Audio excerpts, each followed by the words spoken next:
So, welcome to today's deep dive. If you want to understand one of the most famous pieces of ancient philosophy in the world, you actually don't need a theologian. You need someone with, like, actual dirt under their fingernails. Yeah, exactly. You need someone with a working knowledge of livestock, which is a pretty big shift in perspective. Right. Today, we are decoding the 23rd Psalm, but we're doing it through the eyes of a literal, hard-handed sheep rancher. Okay, let's unpack this. Reading ancient, rural texts in a modern, urban world is, well, it's basically like trying to explain a smartphone to a Victorian. Oh, totally. The original context is just completely lost. You have to remember that the Bible was largely written by humble, nomadic men. Their entire world revolved around, the weather, the soil, and their herds. Right, so when they use an agricultural metaphor, they weren't just trying to be poetic or, like, artsy. No, not at all. They were describing their immediate physical reality. And modern city dwellers, we miss those profound truths because we just do not interact with livestock or crops on a daily basis. Which makes total sense. But wait, hasn't this psalm been analyzed to death? I mean, even if you've never set foot on a farm, you know the imagery. The Lord is my shepherd, I shall not want. Right, he makes me lie down in green pastures. Yeah, exactly. It's peaceful. We all picture those fluffy, peaceful white sheep you see on greeting cards. Well, what's fascinating here is that the author of our source material argues against that entirely. Much of that modern imagery is purely sentimental. It literally has no sound basis in actual life. Wait, really? None at all? Yeah, he even calls some of these popular ideas completely ludicrous. Ludicrous. That's a pretty strong word for a greeting card image. It is, but to strip away this fluff, our source relies on his own firsthand experience. I mean, he lived among East African herders and spent, I think, 8 years making his livelihood as a sheep rancher. Oh, wow. So he really has that intimate, practical knowledge of real Middle Eastern shepherd customs. Exactly. And he points out that real sheep are incredibly skittish, vulnerable animals. They are prone to starvation and mass panic. Mass panic, like they just lose it. Oh, completely. In fact, a sheep literally will not lie down to rest in a pasture unless 4 very specific conditions are met. Okay, I have to know, what are the 4 conditions? Well, first, they have to be totally free of fear. Second, free from friction with the rest of the flock. Third, free of pests like flies or parasites. And fourth, they have to be completely full. Free of fear, friction, pests, and hunger.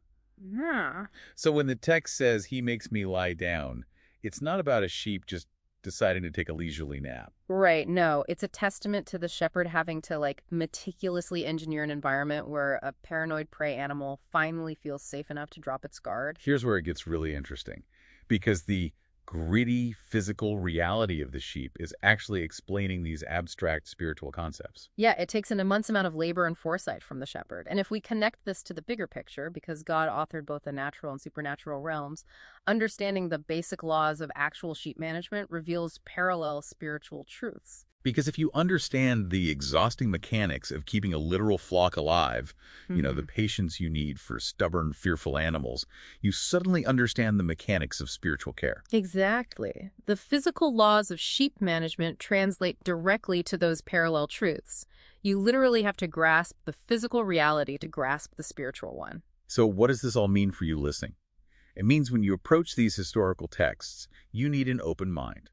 You have to trade in that sentimental, fluffy imagery for the dirt under the fingernails truth of a shepherd's actual work. It's all about the gritty reality underneath, which this raises an important question for you to think about. Ooh, I love a good thought experiment. Yeah. Lay it on us. Well, if ancient people used sheep and wheat to explain the absolute deepest truths of the universe, what modern man-made concepts are we currently using to explain our reality today? Oh, that's wild to think about. Right. And how completely misunderstood will they be in 2,000 years? Imagine signing an employment contract that doesn't just dictate your 9 to 5, but requires you to, permanently surrender your autonomy, your identity. Right. And it even allows your new boss to physically mark your ear with a knife. Yeah, that sounds like an absolute nightmare scenario. It really does. But welcome to the Deep Dive.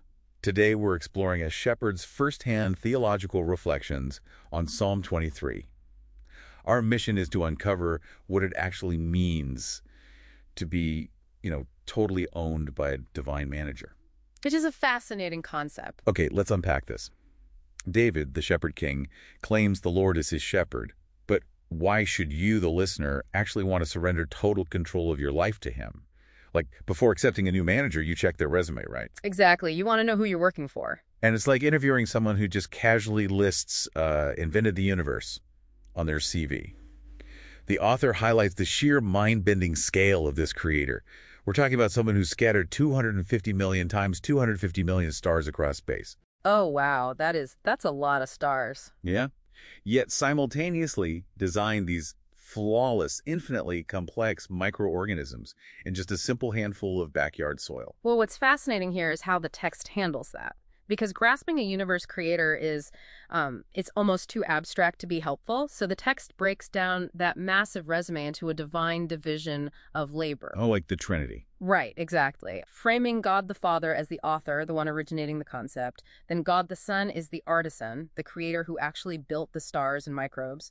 And God the Holy Spirit is the agent. Okay, that structural breakdown is interesting, but how does an agent translate into, like, practical management for you and me? Well, the agent is the one who makes these vast cosmic concepts profoundly real in your daily life. It's how the cosmic manager actually implements policy on the ground floor. I see.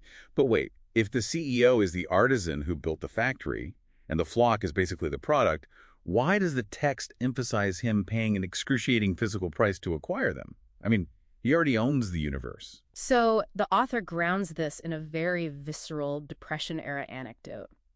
He actually bought his very first flock of 30 ewes using hard cash that he earned through literal blood, sweat, and tears. Wait, really? His own physical labor? Yeah, he essentially bought them with his own body.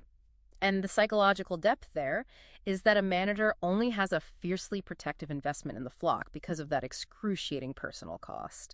Which intimately parallels Christ buying humanity at Calvary. Precisely. The shepherd isn't just a hired hand watching a spreadsheet. He's invested his lifeblood. Which we desperately need, honestly, especially considering our less flattering shared traits with sheep. Oh, absolutely. The mob instincts. The stubbornness, just wandering into danger because, well, everyone else is doing it. And that stubbornness leaves us incredibly vulnerable to bad management. The author recalls this negligent tenant sheepman whose flock was just in terrible shape. They were diseased, riddled with parasites. Ugh, that's awful. It is. The tragic image he paints is these suffering sheep just standing there, staring longingly through woven wire fences at the lush pastures of the Good Shepherd next door. Just staring through the fence at what you could have. Yeah. But here's where it gets really interesting, because escaping a bad manager requires taking on a permanent new identity. You don't just hop the fence. Right, there's a cost. To claim those 30 ewes, the author had to catch each one, lay its ear on a wooden block, and deeply notch it with a razor-sharp knife. Ouch. That's intense. Very visceral, but it creates a lifelong mark of ownership. And this mirrors the Old Testament ritual, right? Where a willing servant's ear was pierced to a doorpost. It's painful, but it symbolizes the daily cross that disciples bear. So what does this all mean for us? Well, the text lays out a core ultimatum. You simply cannot enjoy the Good Shepherd's benefits while clinging to your own fickle, foolish ways. You have to give up being your own boss. Right. So what stands out to you, the listener, in all of this? Yeah, I want to leave you with the final thought to mull over today. If a sheep's ear notch is a physical, lifelong marker of belonging to a good master, what is the invisible, modern equivalent of that mark in your own life today? That's a great question. And if a stranger looked at your life, would they be able to instantly recognize whose flock you belong to?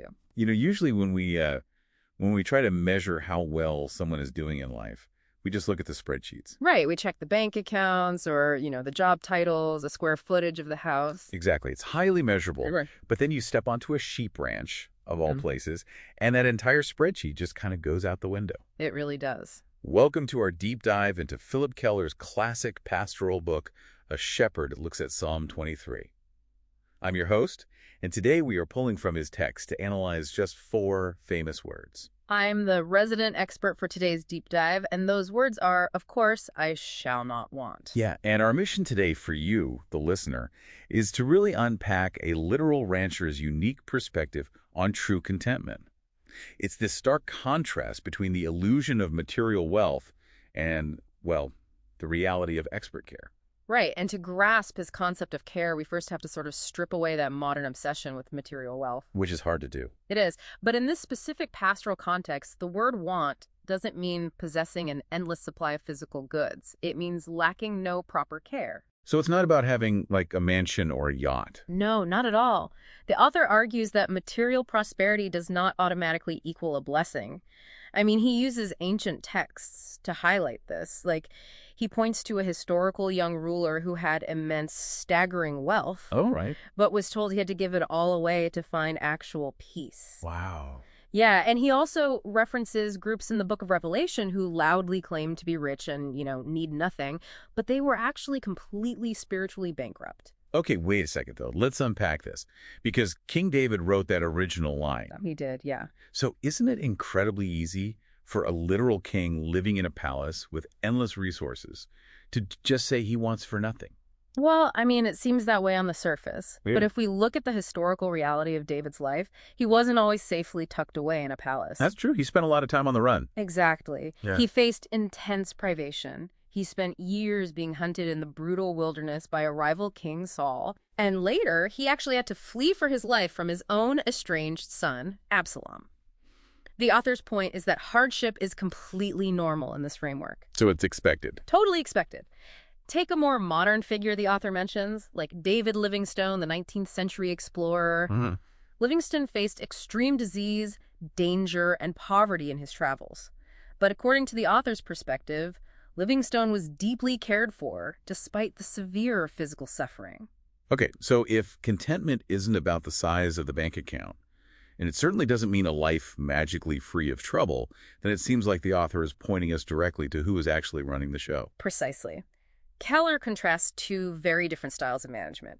First, you have a neglectful tenant sheepman. And this guy is just leaving his flock to fend for themselves. Yeah, he leaves them to the dogs, to cougars, and they end up drinking muddy water. Yikes. Yeah, the author uses this as a metaphor for cruel taskmasters. So, destructive forces in life, like addiction, greed, or simply our own worst impulses. Man, that's heavy. It is. But then you have the Good Shepherd. This manager is up at dawn, carefully checking the flock for injuries, providing the richest pasturage, and staying alert around the clock. It's honestly like having a toxic boss versus a brilliant mentor. A bad boss leaves you out to dry, but a great mentor is actively invested in your success. That's a great way to put it. Mm. And the author saw this play out in the people around him, too. He observed highly affluent professionals who were essentially their own harsh taskmasters. Shriveled in soul, I think is how it was described. Exactly. Despite dazzling outward success, they were completely miserable. Meanwhile, he knew relatively poor individuals who possessed immense peace simply because they trusted a benevolent guide. But here is where the author's experience as a rancher gets really fascinating. What happens when a sheep has that perfect manager, but still just refuses to be satisfied? Yeah, this is the tragedy of Mrs. Gadabout. She was a beautiful, strong, highly attractive ewe, but she was a chronic fence crawler. Wait, so she was constantly trying to escape? Constantly. Even though she lived in the absolute richest pasture, she was always searching the fence line for loopholes to escape. I mean, I guess that's that classic illusion of missing out. The grass always looks greener, even if it's literally not. Exactly. It's the psychological rejection of submission. When she jumped the fence, she ended up eating inferior, burned-up grass. She couldn't stand being managed, even perfectly. And didn't it affect the rest of the flock, too? It did. The problem was totally contagious. She started teaching her lambs to do the exact same thing, which led the rest of the flock into danger down by the sea. So what happened to her? Well, ultimately, despite loving her strength and beauty, the rancher had to butcher her to save the rest of the operation. She simply would not accept the care she was given. Wow. That is a brutal ending for the sheep. Yeah, it really is. But it feels like a direct mirror to human nature. We're given exactly what we need, but we're constantly looking over the fence for a loophole.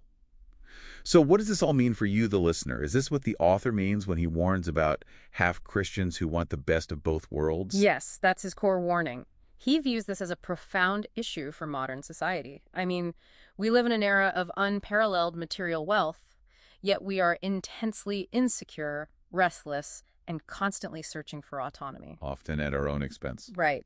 So this deep dive challenges you to ask, are you trusting the master of your life, or are you a fence crawler? We spend so much of our lives trying to build our own little empires to secure our independence. But here's a provocative thought to leave you with. I love this question. If true, unshakable peace only comes from completely yielding to a good shepherd's management. Does our modern cultural obsession with total personal independence actually guarantee our own misery? Welcome to today's deep dive. So, you sent us notes from a real-life sheepman unpacking a phrase you have probably heard like a million times.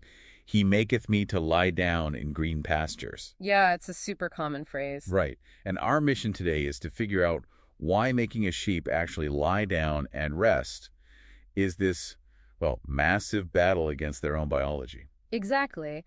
And, what that struggle teaches us about your own anxiety, it completely flips the script on that quintessential image of the peaceful meadow. Because we usually just assume sheep wander in, find a soft spot, and, take a nap. Right. But in reality, they are biologically wired for hypervigilance. I mean, they will refuse to rest unless a very specific set of environmental and psychological triggers are met. So let's start with the panic reflex. Because they don't have claws or fangs, their primary defense mechanism is just pure, unadulterated terror. Totally. Your notes highlight this incredible anecdote where the author had a friend visit the ranch, right, with a tiny Pekingese puppy. Oh, wow. Yeah, the puppy. And the second this little fluff ball jumped out of the car, 200 resting sheep just leaped up and stampeded. Because a puppy triggers the exact same neurological alarm as a wolf. And what's really fascinating is how you actually turn that alarm off. Wait, so a taller fence doesn't work? Nope, a guard dog doesn't work either. The author found that the only thing that downregulates their nervous system is the physical presence of the shepherd. That makes a lot of sense. Yeah, it's an ingrained psychological cue. The flock relies entirely on the shepherd's body language. Like, if that apex figure is calm, their biology finally signals that it's safe to lower their guard. Okay, so the shepherd's presence stops them from running from external threats. But paradoxically, once the fear of wolves is gone, they just turn on each other. Right, the internal threat. Yeah, your notes call this the budding order. Yeah. Basically, arrogant old ewes will aggressively headbutt weaker sheep to claim the best patches of shade. It's just like human society, really. Exactly. Think about being in a crowded room where everyone is, subtly trying to prove they are the smartest person there. It's this low-grade, exhausting vigilance. You're just constantly defending your status. It's a really toxic internal rivalry, but again, the moment the shepherd steps into the field, that friction just evaporates. They just stop. Yeah, they stop sizing each other up because their attention is pulled toward a central, higher authority. The author uses this to show how human contentment works. Like, when we stop obsessing over pure competition and focus on a guiding principle, our internal budding order shuts down. Okay, well, wait. Let's unpack this. If they are domesticated animals, shouldn't they just naturally graze on whatever's available and plop down? You would think so, right? Yeah, I mean, if they're safe from predators and not bullying each other, why does the shepherd still have to micromanage their environment? Well, because the physical environment itself is relentlessly hostile. I mean, even a perfectly calm flock will stand on their feet, frantically shaking their heads all day if they're being swarmed by noseflies and ticks. Oh, so they're literally bugged to distraction. Exactly. The shepherd is constantly playing pest control, applying repellents, just to buy them a few hours of peace. And that ties directly into the biggest environmental hurdle, which is hunger. Which brings us back to the phrase, "He maketh me to lie down in green pastures." When you read that, you probably picture a natural rolling landscape. Right, like a lush valley. But the author points out that in arid regions like Palestine, where that phrase originated, green pastures just do not exist naturally. It is mostly just sunburned wasteland, right? Exactly. So making them lie down isn't just a gentle suggestion. Or a trick of psychology. Right. It sounds like it's actually the result of back-breaking labor. Oh, absolutely. It is intensive agricultural engineering. The shepherd must relentlessly tear out roots, clear heavy rocks, plow the hard earth, and irrigate. Just to create a pasture. Right. It takes massive amounts of physical sweat just to cultivate an oasis where the flock can finally eat enough to ruminate and rest. The pasture is an entirely manufactured sanctuary. Wow.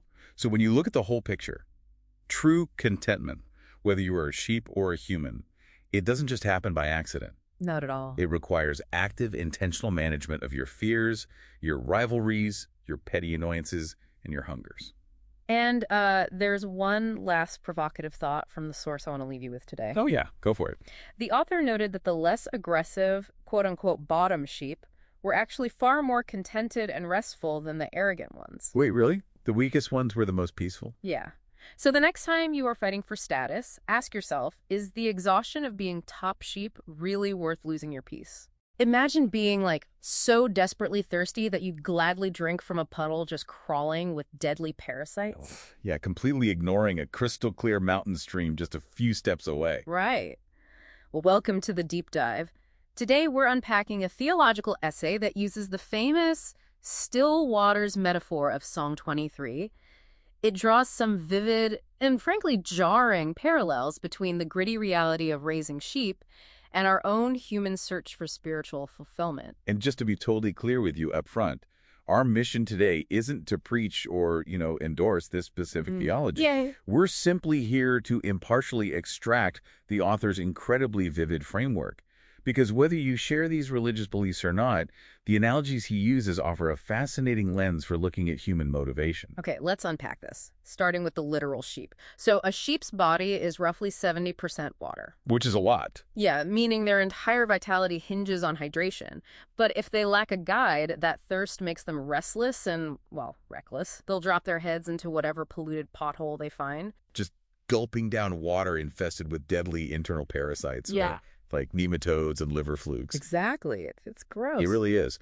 But what's fascinating here is how the author maps that biological desperation directly onto human psychology. He brings in that famous St. Augustine quote. Oh, about our souls being restless. Yeah, the quote is, "Our souls are restless, searching till they find their rest in thee." The argument is that humans have an innate biological level thirst for the divine. Right. And without a shepherd to guide us, we do exactly what the sheep do. We drink from dirty pools. Meaning we try to quench a spiritual thirst with earthly substitutes. Exactly. Obsessing over academia, the arts, sports, or escaping through drugs. So what does this all mean? The essay calls these human pursuits broken cisterns, borrowing from Jeremiah 2.13. Which makes sense mechanically. I mean, a broken cistern is literally just a cracked tank. Right. You pour all your time, your energy, and your passion into a career or a hobby, but because it's fundamentally cracked, the satisfaction just drains out. You're less thirsty again. Yeah, exactly. But the text frames even beautiful, respected fields like science and literature as ultimately hollow. Is all human ambition just a desperate, misplaced thirst? It's a harsh framing, isn't it? But the author isn't saying art or science are inherently bad. He's arguing about function. Okay, how so? Well, if you try to use a PhD or a painting to cure a soul-level existential thirst, the tank is going to leak. It will fail. Right. Which begs the question, if human ambition leaks, what actually holds water? And the author points to the strangest, tiniest source, which is morning dew. Oh, right, because sheep naturally graze just before dawn. They can actually survive for months without physically drinking from a stream simply by eating grass drenched in morning dew. Wait, really? Months? Yeah, it's pretty wild. Well, he parallels that early morning grazing to a Christian's morning quiet time. Waking up early, meditating, and absorbing just enough peace to achieve a daily serenity. So it equips them to handle the day's complexities. Exactly, before the heat of life sets in. It's a very serene image, but the essay definitely doesn't sugarcoat reality either. There's this intense anecdote about African sandstone wells. Oh, the bailing water one. Yeah, the author describes watching a shepherd strip naked and climb down into a massive hand-hewn cavern in the sweltering equatorial heat, just to violently bail water up to the flock waiting above. It's such a striking visual. Right, it's like a parent working brutal, hidden night shifts in a warehouse just so their kids can have the luxury of effortlessly focusing on their homework. It's like the shepherd does the grueling hidden labor in the dark just so the flock can effortlessly thrive. If we connect this to the bigger picture, the author uses that bailing imagery to reframe the dark, disagreeable situations we face in life. You mean those difficult phases are the deep wells? Right. In this theology, God is actively down in those dark, deep places, doing the grueling labor, expending energy to provide purpose and meaning that we could never reach on our own. Oh, like the flock doesn't always appreciate the effort. Sheep can be ridiculously stubborn. Oh, yeah, they can. They will literally bypass pure, crystal clear, snow-fed mountain streams to drink from muddy puddles by the side of the trail. Puddles totally contaminated with the manure and urine of previous flocks. Which brings us to the author's ultimate, rather blunt view of human nature. We stubbornly choose destructive paths over pure guidance. Just because it's easy. Right, we drink from the polluted puddles because it's easy and immediate, completely ignoring the delayed consequences of the parasites we're swallowing. Wow. So the core takeaway for you here is the author's absolute belief that true, lasting satisfaction and safety only come from yielding entirely to the Good Shepherd. It's a provocative framework that definitely sticks with you, and it leaves you with something to really mull over today. Definitely. If this text argues that our deepest passions for art, science, and exploration are ultimately unfulfilling broken cisterns, how do we differentiate between a healthy human drive to create and a destructive, unquenchable thirst? Welcome to today's deep dive. We have pulled together a really incredible custom stack of sources just for you today. Yeah, it's a super interesting mix. We've got a classic pastoral memoir by an actual real-life shepherd paired with some modern veterinary field guides. Right? And our mission today is to uncover the bizarre life or death agricultural reality behind that incredibly famous, peaceful-sounding biblical phrase. You know, the one, "He restoreth my soul." I mean, it sounds so calming, right? But the actual context is pretty wild. It really is. Okay, let's unpack this. We are looking into an old English shepherd's term called a cast sheep. Right, a cast sheep. So picture this. You got a sheep stuck flat on its back, its legs are just flailing in the air, and it's completely unable to right itself. Yeah, and it is a truly desperate situation. The physics and the biology, they kind of combine to create this deadly trap. How does that even happen, though? Well, when a sheep lies down, if its center of gravity shifts just like a fraction too far, it rolls entirely onto its back, and once it's there, panic sets in immediately. Wow, so it just gets stuck. Exactly. And as it thrashes around, gases rapidly build up in the rumen, that's the largest compartment of its stomach, so that expanding stomach physically blocks blood circulation to the legs. Oh, that sounds awful. It is. On a hot, sunny day, a cast sheep can literally die in a matter of hours. It becomes immobilized and just easy prey for circling buzzards or coyotes. Gosh, it reminds me of like a turtle helplessly stuck on its shell, just spinning its wheels. That's a really good way to picture it, actually. But, you know, here's where I have to push back a bit on the veterinary notes. Hmm. I mean, an old, sick, or weak animal getting stuck like that makes perfect sense. Sure, yeah. But the texts suggest perfectly healthy, thriving animals let this happen. Why on earth would a strong animal fall victim to this? What's fascinating here is that the largest, fattest, and most magnificent sheep in the flock are actually the most vulnerable to becoming cast. Wait, really? The biggest ones? Yeah. The pastoral memoir we're analyzing makes a really compelling argument here. It draws a direct parallel between this physical phenomenon and human spiritual vulnerability. Oh, interesting. The author suggests that our moments of greatest perceived strength are often when we are in the most danger. Right, and the source points out a few specific environmental triggers for this. For instance, it notes that sheep naturally seek out cozy, rounded hollows in the ground to sleep in. Which, you know, sounds incredibly smart. They are getting out of the wind. Yeah, exactly. Yeah. But because it's a bowl shape, their center of gravity easily tips them backward into that trapped position. And the author uses that little biological quirk to argue a broader point about human nature. Which is? Well, when you or I constantly seek the path of least resistance, like the easy, cozy corners of life where we dodge hardship and avoid any need for self-discipline, we create the exact conditions for a catastrophic fall. So we basically let our guard down because we feel insulated by our comfort. Comfort itself becomes the trap. Precisely. But let's say a sheep avoids those hollows entirely. Like, are they safe out on the flat ground? Because the text also points to the animal's own fleece being a massive liability. Oh, absolutely.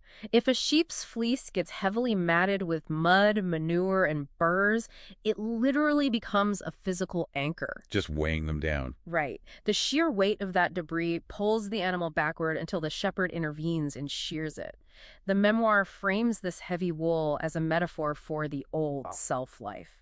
I can definitely see the logic there. It represents like the accumulation of things we mistakenly think add value to our lives. Yeah, exactly. It's not just physical possessions dragging a person down, but maybe heavy grudges, personal pride, or outdated ideas. You acquire all this stuff thinking it keeps you warm or safe, but it actually just makes you top-heavy and inflexible. That is the core of the source's argument right there. The accumulation becomes a burden that severely limits agility, which ties directly into the author's final observation on this vulnerability. The overfed sheep. Yes. When a sheep is overfed, it loses its muscular agility and simply cannot correct its balance. The text equates this directly to human material success and affluence. Like when people feel they have entirely arrived. Exactly. That intense self-assurance creates a very dangerous blind spot. So what does this all mean? Because from an analytical standpoint, the source is outlining a pretty brutal paradox. It really is. It argues that our moments of apparent flourishing, like when we are the most comfortable, the most accumulated, the most successful, are structurally the exact moments we are closest to ruin. Because we've completely lost our agility and our awareness. But, the text does not leave us stranded in that bleak reality. It pivots to the rescue. Right, the shepherd steps in. Yeah, when a shepherd realizes a sheep is missing, the reaction is not anger or disgust at the animal's foolishness. It's an agonizing, frantic search. And when they finally find that cast sheep, the physical rescue is incredibly delicate. Because just flipping the sheep back onto its feet wouldn't work, right? No, not at all, given the numbness and the trapped gases. Exactly. The shepherd has to gently roll the sheep onto its side to slowly release those toxic stomach gases. Then they hold the animal erect, straddling it, and manually rub its limbs to restore the blood circulation. Wow. Yeah, and the author uses this agricultural reality to illustrate their view of a compassionate God. One who does not condemn down-and-out individuals, but actively seeks them out for a tender, hands-on restoration. I mean, that completely changes the tone of He Restoreth My Soul.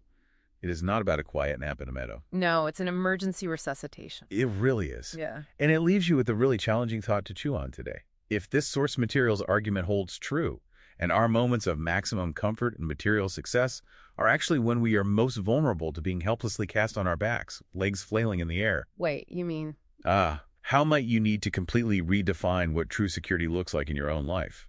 Welcome back to the deep dive. So, I want you to imagine a serene, fluffy white sheep grazing on a green hillside. It looks peaceful, almost idyllic, right? Well, what if I told you that fluffy sheep is like a walking ecological disaster waiting to happen? Yeah, it really ruins the whole pastoral illusion, doesn't it? It completely shatters it. And more importantly, what if I told you that its destructive, stubborn behavior perfectly mirrors your own habits? Today's source is a text by a former sheep rancher who takes that famous biblical phrase, he leadeth me in the paths of righteousness, and unpacks the real agricultural reality behind it. Right, because the reality is actually a bit embarrassing for the sheep and honestly, for us too. Exactly. So our mission today is to explore those striking parallels and maybe explain why you cling to your own worst routines. Okay, let's unpack this. We have to start with the myth of the easygoing sheep. Yeah, people think sheep just happily graze wherever they're put and they just get along anywhere. But the truth is they are intensely creatures of habit. I mean, left to their own devices, they will literally consume their environment to death. Wait, literally to death? Literally. They gnaw the grass down way past the stem, right down to the dirt, ripping the roots out. And they walk the exact same trails until they erode into these massive gullies. Oh, wow. Yeah, and they'll stubbornly bed down in the exact same spots until the ground is just teeming with parasites and disease. So it's kind of like having a really bad roommate who just sits in the exact same spot on the living room couch 24/7 until the springs completely break.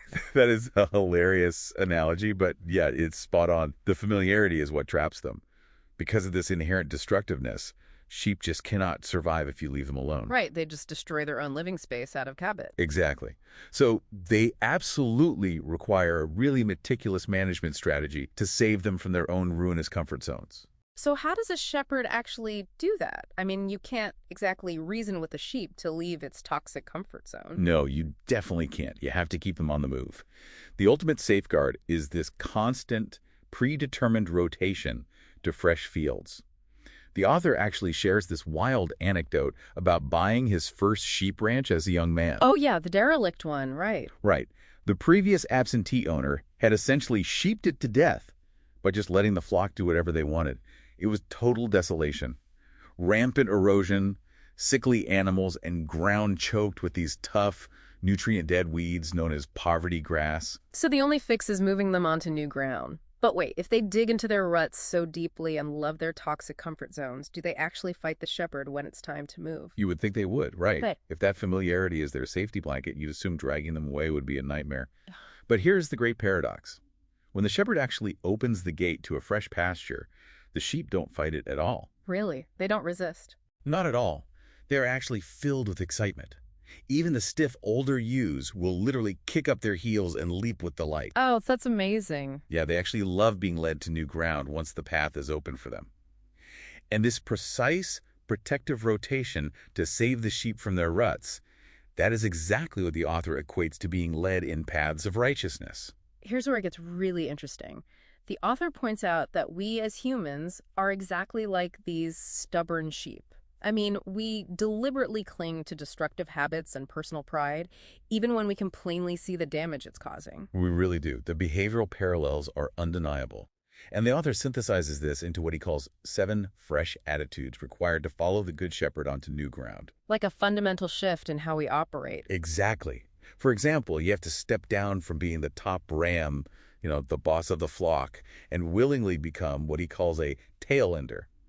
Another key one is choosing profound gratitude over constantly complaining and asking, why did this happen to me? But let's be real for a second. Voluntarily choosing the bottom of the heap and giving up our right to be in control sounds completely unnatural and honestly just exhausting to try and live like that every day. How is that sustainable? Well, if you're relying purely on your own self-discipline, it isn't. It's actually impossible. This is where the author's theological framework really clicks into place. Just like sheep lack the internal biological instinct to move themselves to better pastures, humans lack the internal willpower to permanently break out of prideful ruts. So we need an external guide, just like the sheep do. Precisely. In the text, this means relying entirely on the Spirit. You aren't forcing yourself to be the tail ender through sheer grit. You're trusting an external manager to provide for you. Right, which ultimately frees you from the exhausting burden of always needing to be in charge. Exactly. So what does this all mean? Well, I want you to consider your own daily routines. Where might you be grazing on polluted ground? Are there rutted trails you are wearing down day after day simply because it's the misery you know? Yeah, it's definitely an uncomfortable mirror to look into. We have to recognize where our intense desire to control our own lives is actually degrading our pastures. And the irony is the sheep leap with joy when they are finally led to new pastures, yet we so fiercely resist it. So if stepping into a fresh, abundant life requires abandoning your desire to be the top ram, what is one comfortable, prideful rut you're clinging to right now, even though you can plainly see it's turning your world into a wasteland? Welcome to today's deep dive, where we are exploring this really fascinating essay. It actually analyzes the famous 23rd Psalm, but through the literal lens of a real-world shepherd. Right, a guy who actually works with sheep out west. Yeah, exactly. And our mission for you today is to unpack the practical agricultural realities behind that iconic phrase, the valley of the shadow of death. Which is a pretty heavy metaphor, but we're just going to partially explore his specific spiritual metaphors to understand his unique perspective on confronting adversity. Right, just laying out his ideas. So to really grasp the author's metaphor, we first have to examine actual Western sheep management. Yeah, because it's a very specific lifestyle. Yeah. Every year, these sheep are driven from their home ranches up to these high alpine meadows for the summer. And the author brings up this analogy that I thought was brilliant. He says people always wish they could just be airlifted straight to the mountaintops of life. Who wouldn't? Right. Yeah. But sheep, they literally have to slowly climb through these dark, deep ravines to get there. There is no airlift. And you might think, well, why? Why not take a sunny, open path? Yeah. But the author gives 3 practical reasons for this. Okay, lay them out for us. So first, the valleys offer the gentlest grades for climbing. Second, they have the most vital water sources. And third, they just have the absolute richest forage. Wow, so it's actually the best route. It is. He shares this memory of his own ranch, watching 10,000 thirsty sheep desperately rushing to the river just to quench their thirst. The valley is where the life is. Okay, wait, I'm a bit hung up here. If the valleys provide the best food and the easiest paths and the water, why in the world are they associated with the shadow of death? That sounds like a sheep paradise. Yeah, it does sound nice, but the valleys are essentially geological traps. Oh, really? Yeah. Those steep valleys, they hide predators up in the towering cliffs, wolves, cougars, bears, and they're incredibly prone to flash floods. Just sudden disaster. Exactly, or sudden weather shifts. Like the author shares this wild story of being in the Rockies. It's mid-July, right? Yeah. And suddenly, a massive snowstorm hits. In July, his flock barely survived. They only made it because they took shelter in the steep canyon cliffs. That's That is crazy. And it perfectly leads into this fascinating literary detail you pointed out from his essay. Oh, yeah, the pronoun shift. Right. So in the original poem, the speaker goes from boasting about the shepherd, saying, he makes me lie down or he leads me. He's talking to an outsider there. Exactly. Right. But then it abruptly shifts to speaking intimately, directly to the shepherd. I will fear no evil, for thou art with me. Right. I am thou. Yeah, and that switch happens exactly when this perilous valley journey begins. Like the proximity to danger forces an intimacy that it just wasn't there when things were safe and sunny. Which brings us to the human application, because how does this harsh agricultural reality map onto, our actual human adversity? Well, the author explains his view using a deeply personal account. He talks about his wife's passing from cancer. Oh, wow. That's heavy. Yeah. But he argues that human valleys aren't dead ends. They're actually doorways to spiritual higher ground. Like the mountain meadows for the sheep. Exactly. Mm-hmm. And he uses this image of water. Just as water only flows through deeply cut physical ravines, humans can only channel true comfort to others after excruciating experiences have, cut deep valleys into their own lives. So the pain actually creates the channel. That's a really powerful perspective. So for you listening, how do you react to the inevitable valleys in your life? Yeah, the author suggests framing those dark days not as disasters, but as the mandatory well-watered route to higher ground. Which leaves us with this final provocative thought.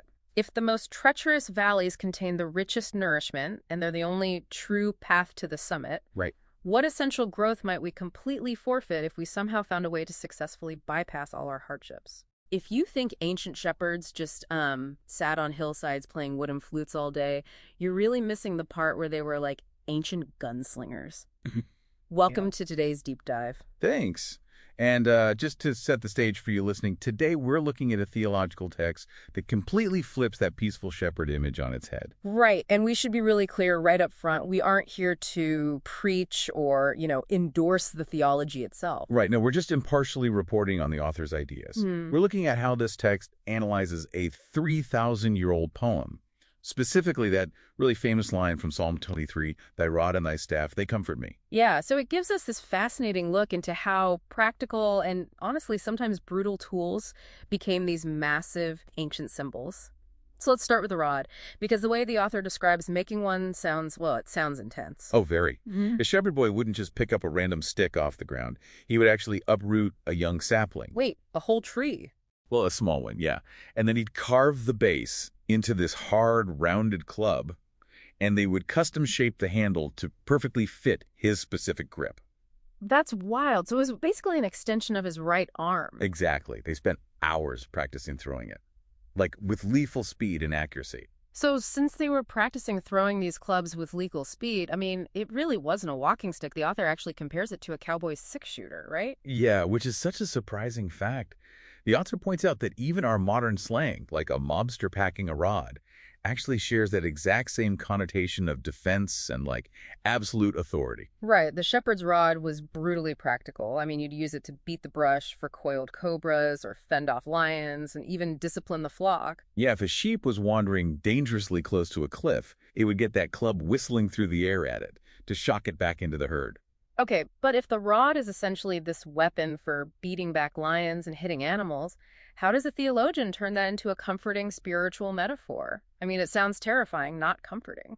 Well, the author argues that in this text, the rod represents the scriptures, or the word of God, basically acting as a rigid instrument of authority. Okay. The idea is that just as the club provides sudden, startling correction to save a wandering animal from a cliff, the scriptures provide a sudden correction to keep people out of, spiritual danger. Got it.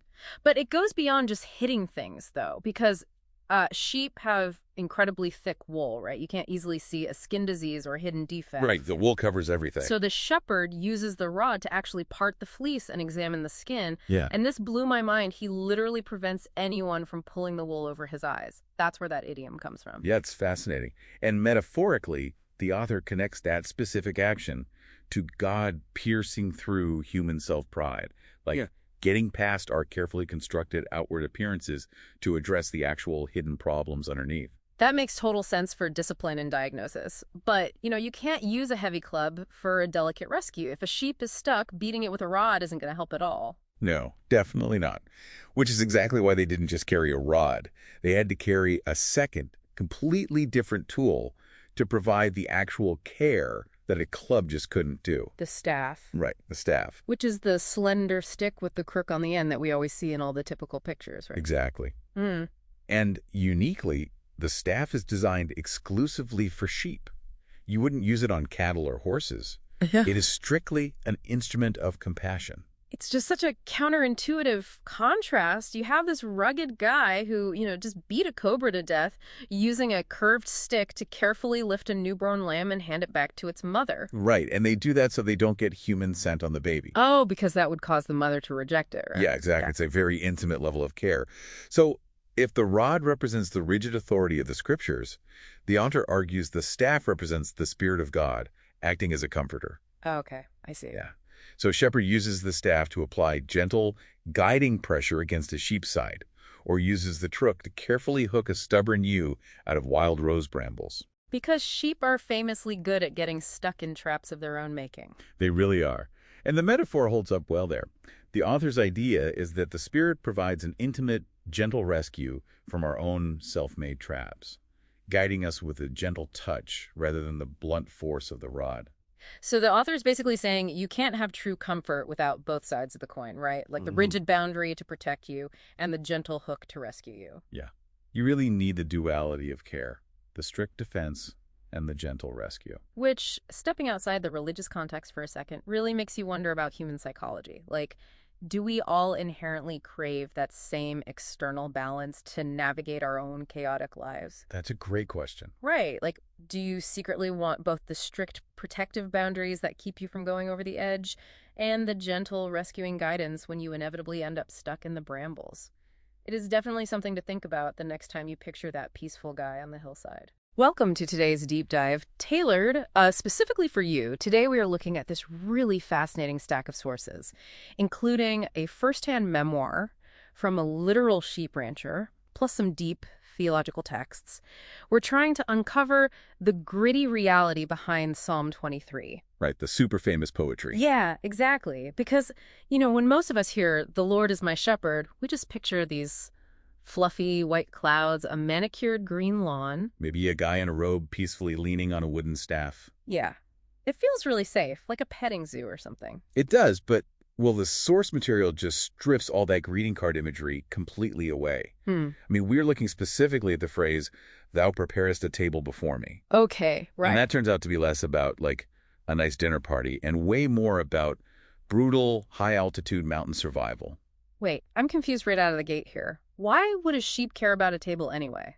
I thought they just grazed on rolling hills. Well, it's actually a geographical term. In the ancient texts, a table refers to the high summer ranges, the plateaus. Oh, I see. Yeah, the Spanish and Kiswahili word for table is mesa. Oh, right, like Table Mountain down in Cape Town. Exactly.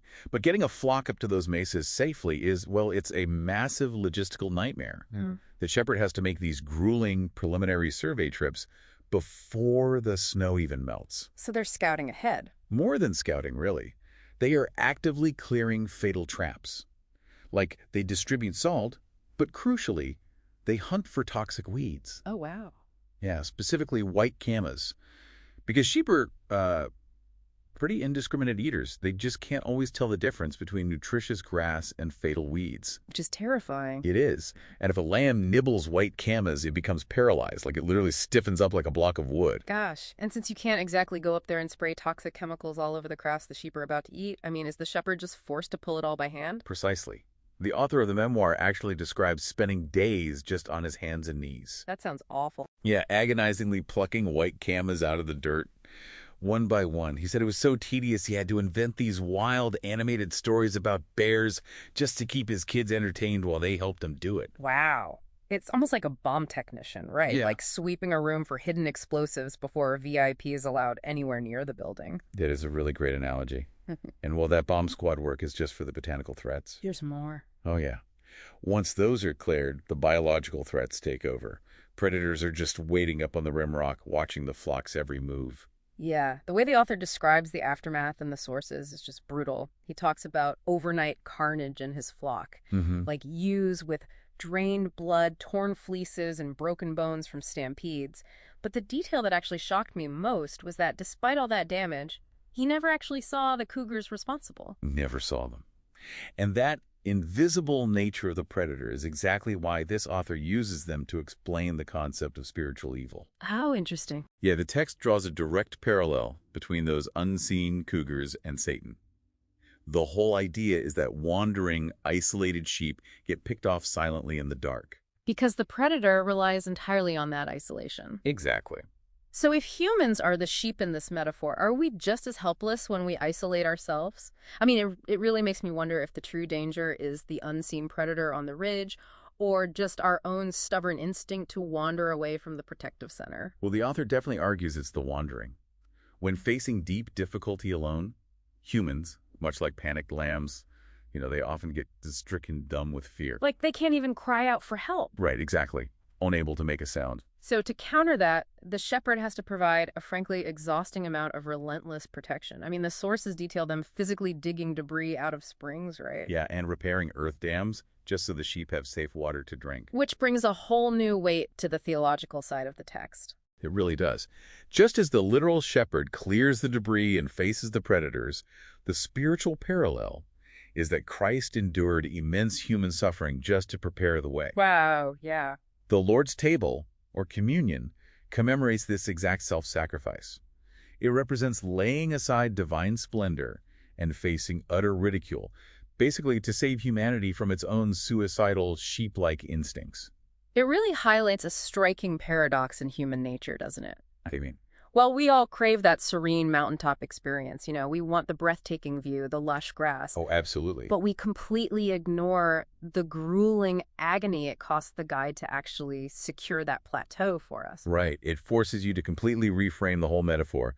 A prepared table isn't, a piece of mahogany furniture waiting for a feast. Yeah. It is a fiercely protected, hard-won sanctuary in the middle of a highly dangerous world. Which leaves us with something pretty fascinating to chew on as we wrap up. We've talked so much about the agonizing advanced work it takes to prepare that summer table at the peak. Yeah, it's a massive undertaking. But seasons change. So if the climb up the mountain required that much grueling sacrifice, what does the terrifying journey back down look like when the harsh winter inevitably arrives? Picture one of those classic, idyllic landscape paintings, rolling green hills, a glassy stream, and like a flock of sheep grazing perfectly in the sunshine. Oh, yeah. It is the ultimate picture of absolute peace. Right. And if you're listening to this, you've probably seen a dozen variations of that image on, I don't know, calendars or needle points. Yeah. But okay, let's unpack this. Today's deep dive is going to completely ruin that peaceful image for you. It really is. Because, well, if you were to actually step inside that painting, you'd realize that pastoral serenity is entirely a facade. I mean, Yeah. beneath the surface, keeping that flock alive is a nonstop chaotic battle. Which is wild. Yeah, it's a battle against parasites, intense rivalries, and freezing storms. It is just the absolute definition of agricultural grit. So we are exploring a real-world sheep rancher's practical breakdown of one of the most famous poems in history, which is, "Thou anointest my head with oil, my cup runneth over." And I always pictured anointing as this deeply reverent, clean, sacred ritual. Right, like a ceremonial dab of olive oil. Exactly. But you're telling me it was actually a gritty manual on livestock management. That's exactly what it is. And what's fascinating about the source material we have today is how the author uses these messy, mechanical ranting realities to explain Christian theology. And I should note right up front, we're looking at this deep dive completely impartially. Yeah, totally neutral. Right. Regardless of where you land on the theology itself, we aren't taking sides. We're purely focusing on the fascinating mechanics of the metaphor. Because the anointing isn't clean at all.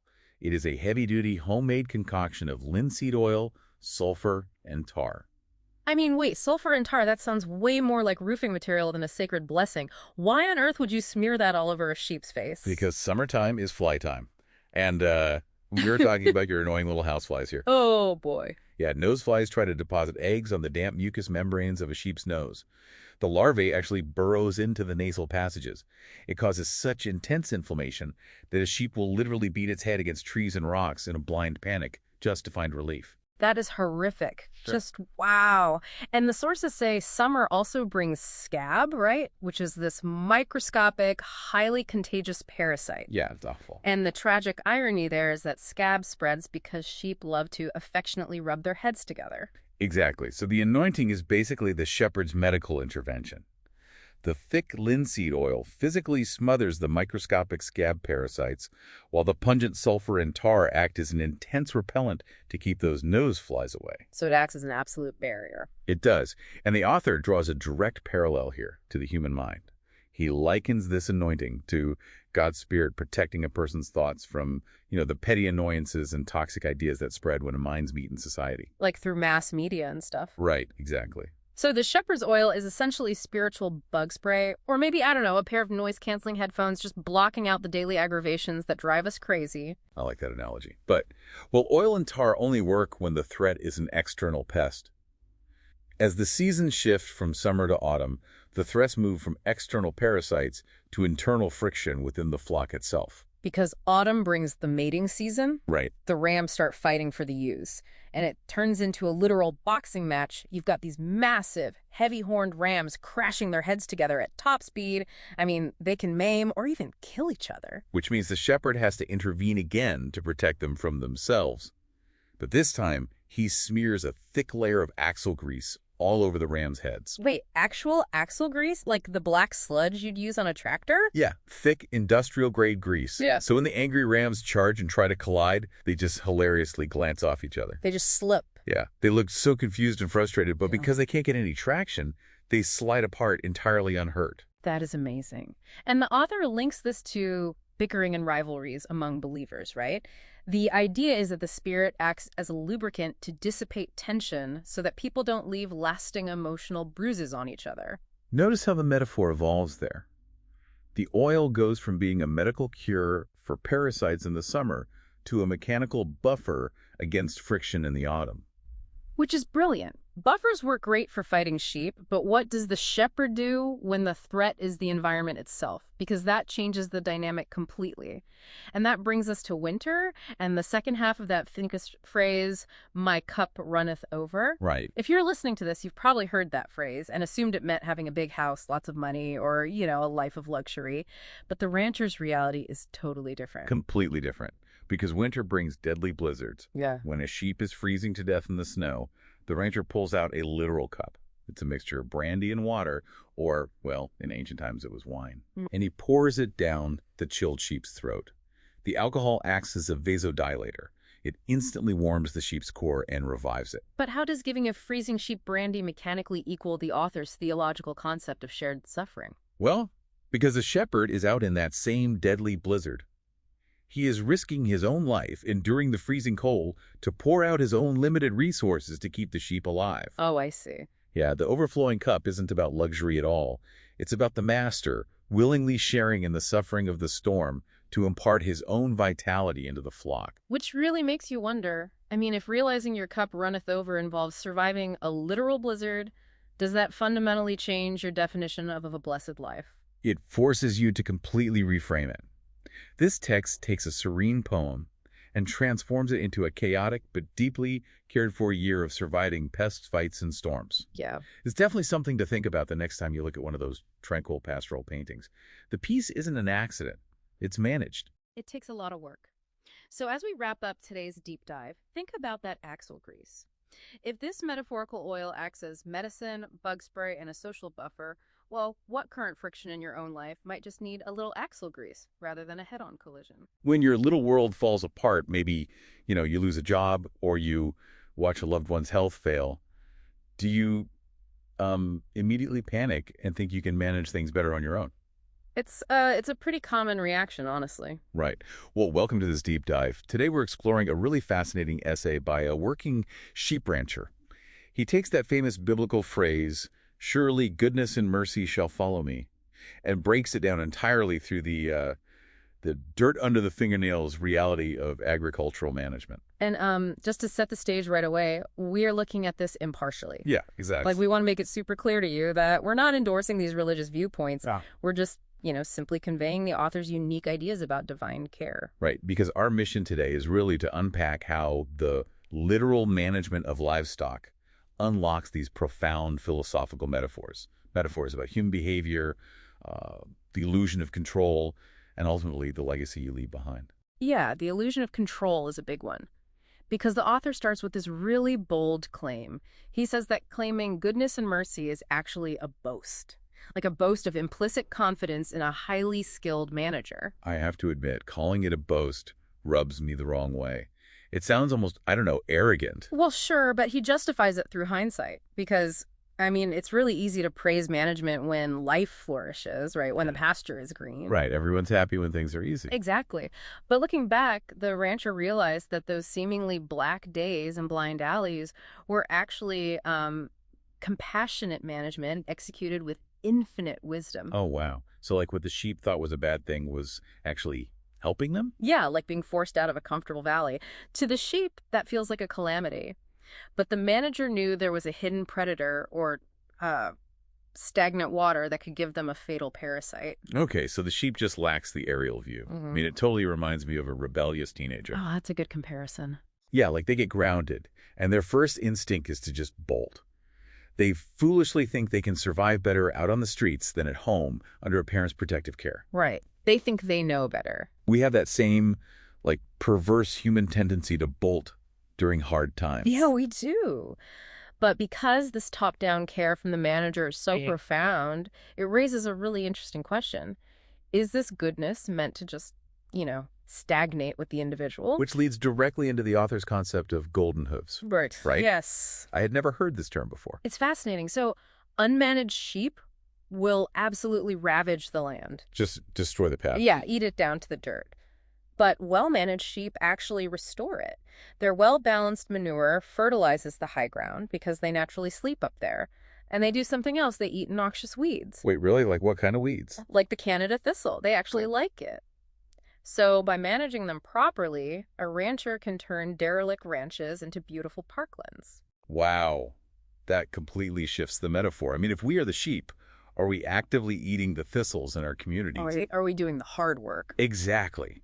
Like overlooking faults and extending forgiveness, or are we just ravaging the pasture with cruelty and, critical censure? That's the real test. And it connects perfectly to David Livingstone's legacy in Africa. Oh, the explorer. Yeah. Despite all his grand achievements, he was remembered there simply as a tender doctor. It brings to mind that Tennyson, quote, "The good men do lives after them." It's about leaving a trail of gladness, not a bane. Exactly. Because it's a two-way proposition. Just as a human rancher finds, deep personal compensation and joy in seeing a flourishing flock and restored land. The shepherd is satisfied only when his goodness is passed on to others. Precisely. It can't just stop with you. That is so powerful. Well, as we wrap up this deep dive, I want to leave you with this provocative thought to mull over. If we view our worst hardships as the noxious weeds of our lives, is it possible that those exact painful struggles are the necessary fuel required for you to cultivate a fertile, flourishing environment for someone else tomorrow? When you hear the phrase, "I will dwell in the house of the Lord forever," you probably default to pristine architecture. Right. Like marble, a sanctuary, maybe a temple. Yeah, exactly. Or, a church building. But if you ask a real-world sheep rancher, they picture dirt, fences, and, parasite management. Right, which is why in this deep dive, we are pulling from the fascinating memoirs of an actual sheep rancher to figure out what this ancient text really meant to the people who actually wrote it. It is such a wild shift in perspective because surviving the wild completely reframes that famous final line of Psalm 23. Okay, let's unpack this. Okay. Because to a working shepherd, the quote-unquote house doesn't mean a physical building at all. No, not at all. It's less of a sanctuary and more of a, an all-inclusive resort, but, with dirt and grueling weather. Right. It's an all-inclusive resort where the resort manager is also your bodyguard, your doctor, and your strict nutritionist. Which sounds intense. It is. And to understand why that matters, we have to look at the timeline in our source material. This entire text tracks a sheep's full year. It's a journey. Right, so they've been out in the wild. Exactly. They've been through the high tablelands of the summer ranges, and then the fierce fall sleet drives them down the mountain. Oh, so returning to the house for the winter just means coming home to the rancher's direct, constant care. You got it. It's the home base, the flock, and the family of the shepherd. See, if being in the house means being under this rancher's direct, exhausting management through sleet and snow, it almost sounds, like, restrictive to me. Well, sure, from the outside looking in. Right, like what happens when a sheep decides to bypass the host.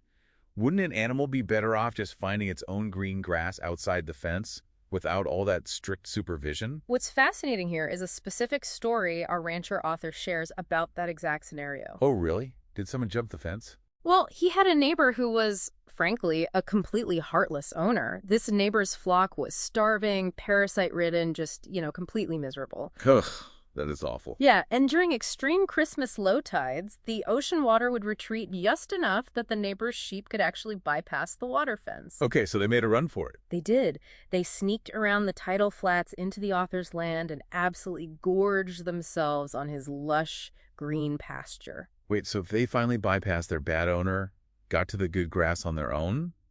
I mean, that sounds like a massive win. You'd think so. Right, wouldn't those sudden nutrients save them? Well, their biology actually works against them here.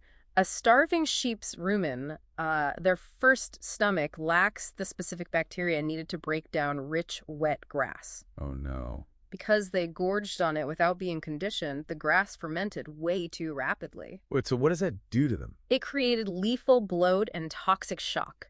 Their bodies physically could not process the feast. Wow, so trying to bypass the shepherd and just take the grass actually killed them. It did. The author found 3 of these ewes collapsed under a tree. That is so tragic. Yeah, he loaded their limp bodies into a wheelbarrow and hauled them back over to the neighbor. What did the neighbor do? His response: he just casually pulled out a knife and slit their throats. He literally couldn't care less. That is brutal. So what would a good shepherd have done? A good shepherd bringing starving sheep into the house would never just dump them into rich pasture. Right, because of the stomach bacteria. Exactly. They would have slowly transitioned them on dry, limited rations first to build up their gut bacteria. So you can't just sneak into the care of the ranch. You actually need the rancher's management to survive the blessing. Precisely. So what does this all mean? For you listening right now, connecting this brutal physical reality to the spiritual takeaway makes you look at your own life differently. It really does. Are you trying to sneak through the fence to get the rich grass on your own? Or are you actually trusting the management of whatever guiding principle or presence anchors you? It's a fundamental shift in perspective. And our source highlights one more layer that really brings this home. What's that? In the Amplified Old Testament, that word house is translated a bit differently. It reads, "I will dwell in the presence of the Lord." The presence, not the house. Right. True security for a sheep isn't a physical building. It's the constant visible awareness of the owner nearby. Just keeping a visual line of sight to the shepherd is what eliminates their fear and calms their entire nervous system. Exactly. Just keeping their eyes on the shepherd. Which leaves you with a pretty profound angle to mull over today. Absolutely. If a sheep finds its ultimate safety and regulates its entire nervous system simply by keeping its eyes on the shepherd, well, how much of your own daily anxiety is actually just a line of sight problem? Are you spending all your time focusing on the fences, the storms, and the predators outside, rather than the presence of what truly anchors you?